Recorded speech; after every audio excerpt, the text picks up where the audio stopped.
चलिए आइए। So sir, how was the movie The Kashmir Files देखकर आया, क्या कुछ बोलना चाहेंगे?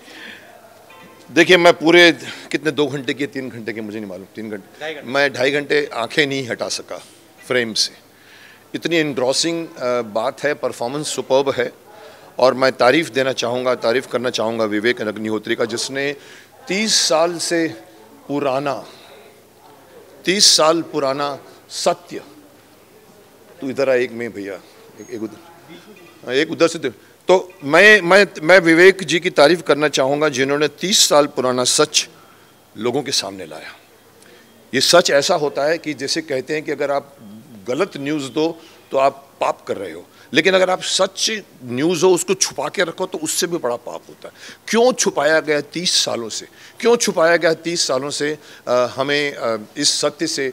मैं तो जानता हूँ क्योंकि मेरी फैमिली में भी ये हुआ है, मेरी फैमिली में भी ऐसे विस्थापित हुई है फैमिली मेरे वहाँ से मेरे, तो मुझे पता है, मैंने कहानियाँ सुनी हुई है। लेकिन एक कॉमन मैन तो यही समझता है कि भाई उस कॉमन मैन को ये कोई समझाएगा कि अपने ही देश के एक कमरे से निकलकर एक दूसरी कमरे में आप जा रहे हो और आपको शरणार्थी बोला जा रहा है। 30 साल तक वो शरणार्थी हैं। पाकिस्तान से आए तो समझ में आता है कि चलो पाकिस्तान से आए तो आप शरणार्थी हैं, लेकिन मेरे देश में से कश्मीर, जिसमें मैं हर साल जाता था, एवरी सेकेंड ईयर मेरे बड़े भाई साहब हमें श्रीनगर लेके जाते थे, पहलगाम लेके जाते थे। उसके जैसी जगह नहीं है हिंदुस्तान में, उसके अंदर हम रहते हैं। वहाँ धीरे धीरे कभी कभी मुझे याद है उस वक्त कुछ लोग कहते थे कि ये लोग ये जो बेचते हैं ना, जो चेरी वेरी, वो पूछते हैं अरे हिंदुस्तान से आए हो? अब वहाँ पहली बार लगा था कि कहीं ना कहीं कुछ गड़बड़ है, और ये गड़बड़ इतनी बड़ी लेवल पे गई है। मुझे हैरानी है कि किसी ने, और मुझे सरकार से भी हैरानी है, सरकार को भी मैं दोषी ठहराऊंगा कि क्यों आपने 30 सालों तक इन लोगों को वापस उनके घर तक नहीं पहुँचाया, क्यों नहीं घर दिया उनको, क्यों?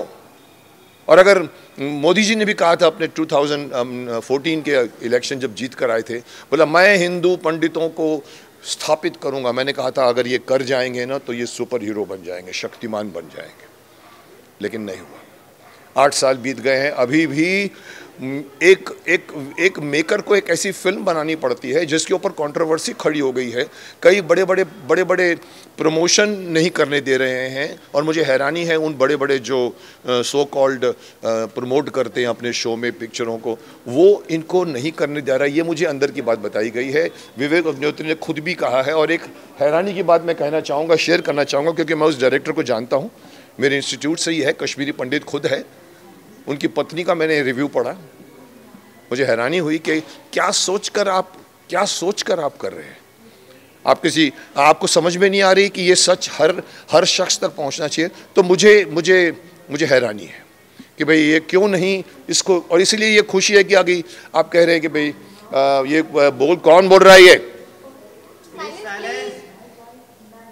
कौन है, ये माइक है?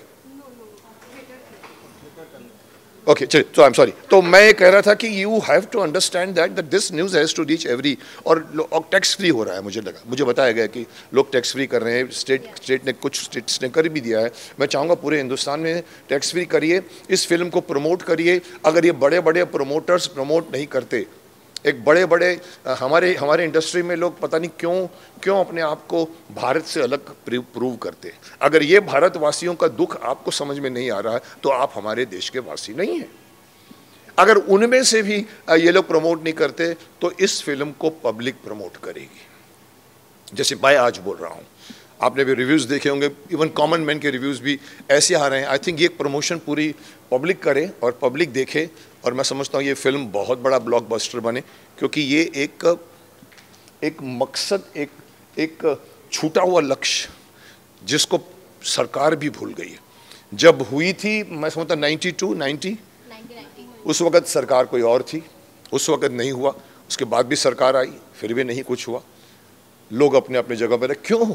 So I hope that this film reaches to masses and it reaches to everybody. It is reaching globally. मैंने सुना इवन वर्ल्ड में भी लोग रिएक्ट कर रहे हैं, बिकॉज ये वर्ल्ड क्लास फिल्म बनी है।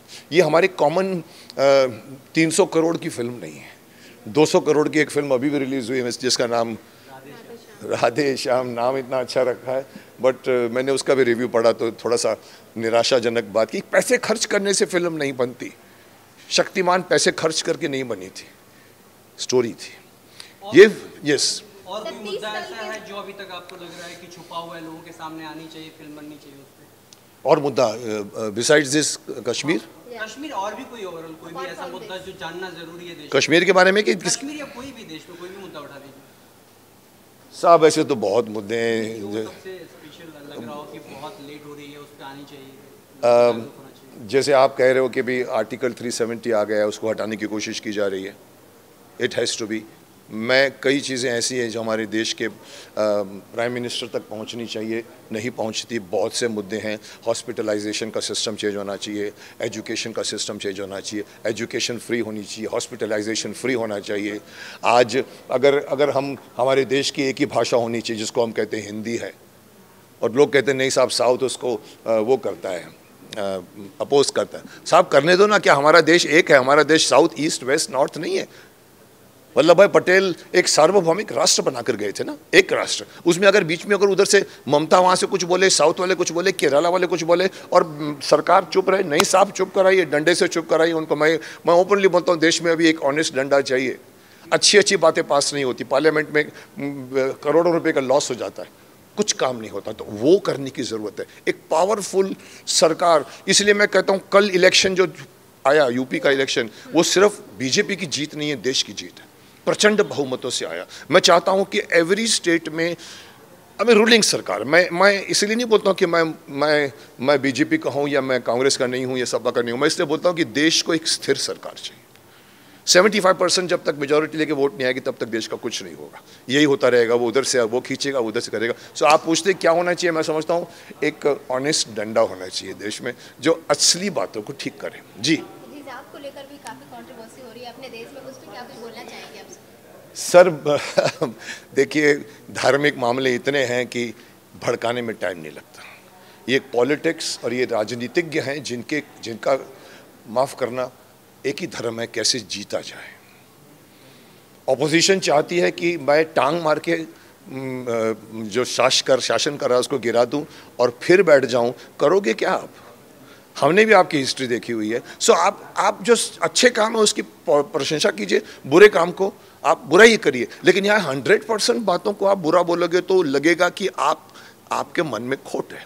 तो ये हिजाब का केस हो या कोई भी केस हो, ऐसा टू द मेन पॉइंट ठीक है, लेकिन जब ये पार्टी पकड़ती है, वो पार्टी पकड़ती है और फिर जब झगड़ा करती है ना, तो वो मसला साइड में रह जाता है और सीटें गिनने की बात में आ जाती है। ओके, अगर द कश्मीर फाइल्स की बात की जाए, परफॉर्मेंस वाइज किस तरह से आप बताना चाहेंगे? ये मिथुन दा हो गए, अनुपम खेर हो गए, दर्शन रावल हो गए, पल्लवी जोशी हो गई, किस तरह से आप बताना चाहेंगे? देखिए, अगर मैं परफॉर्मेंस करूँ, सबने बहुत ग्रेट परफॉर्मेंस किया है। मैं अनुपम जी तो डेफिनेटली ग्रेट ही किया है, लड़की ने भी ग्रेट किया है जिसका नाम पल्लवी जोशी है, वेरी फाइन एक्ट्रेस। नेगेटिव होते हुए भी उसने कोशिश की है उसको पॉजिटिव बनाने की अपने तरफ से। उसको बिलीफ बोलते हैं। जैसे चौधरी सारंग सबको गोली मारता था लेकिन वो अपने आप को बोलता था मैं पॉजिटिव हूँ। She did that, but the credit goes to that boy which I have never seen before, Darshan. मुझे नहीं पता कि कौन सी फिल्में की हैं उसने, बट लास्ट की 10 मिनट की स्पीच वॉज टेरिफिक। जैसे कि बॉलीवुड को माना जाता है आईना, सच का आईना, लेकिन कश्मीर फाइल को बनाने को 30 साल क्यों लग गया? सर देखिए बहन जी, आपको एक बात बताऊं, एक ज़माना था जब 2 बीघा ज़मीन बनती थी, गुमराह बनती थी, दहेज के ऊपर फिल्म बनती थी और हम कहते थे फिल्में जो हैं वो समाज का आईना है। आजकल फिल्में एक प्लेटफॉर्म हो गई है लोगों को बिगाड़ने के लिए, अपनी बात कहने के लिए। आप ऐसी ग्लैमराइज बातें करती हैं, यूथ बिगड़ रहा है। आज का जो सोशल मीडिया है उसने इतना बिगाड़ दिया। So there is nothing like कि फिल्म जो है वो समाज का आईना है। आज उल्टा हो गया, आज फिल्म बच्चों को सिखा रहा है। ऐसी ऐड बनती है जहाँ कहते हैं दूर दूर बैठो, नज़दीक मत बैठो, हमारा एक जुड़ा परिवार को तोड़ते। So there is something wrong going somewhere where you need to have censor on the advertisements also, censor on. मैं तो आपके सामने मुँह पे बोलता हूँ, आपके न्यूज़ चैनल्स को भी सेंसर करना चाहिए क्योंकि आप नेगेटिव न्यूज़ बहुत दिखाते हो। ओके, जैसे कि जिन्होंने कश्मीर फाइल मूवी देखी, जो कश्मीरी पंडित थे, वो काफ़ी जो रो पड़े, तो आप कितना फील करते हैं इनके पेन को? मैं कश्मीरी नहीं हूँ, मैं हिंदुस्तानी हूँ और हिंदुस्तानी के हिसाब से मेरा दिल बहुत टच किया है। मेरे घर में एक मेरे भतीजे की वाइफ वहाँ से श्रीनगर से उनके परिवार को भागा है, तो मुझे रियलिटी मालूम है। आंसू आए नहीं बट अप्रिसिएशन मेरे को बहुत आया। एक चीज़ में तालियां बजी थी लास्ट में जो फिल्म की, उसमें मेरी भी एक ताली थी। So definitely film is Vivek Agnihotri has done and शिद्दत से फिल्म बनाई है। ये फिल्म इतनी आसानी से नहीं बनी है।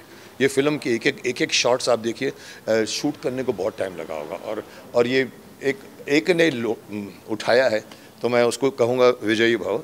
और ये फिल्म सब तक पहुँचनी चाहिए, और ये कश्मीरियों को इज़्ज़त के साथ में श्रीनगर ला के जाना चाहिए।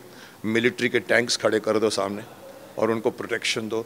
I hope this film is a start. Okay, welcome. हाँ, साइड हो जाओ, साइड हो जाओ।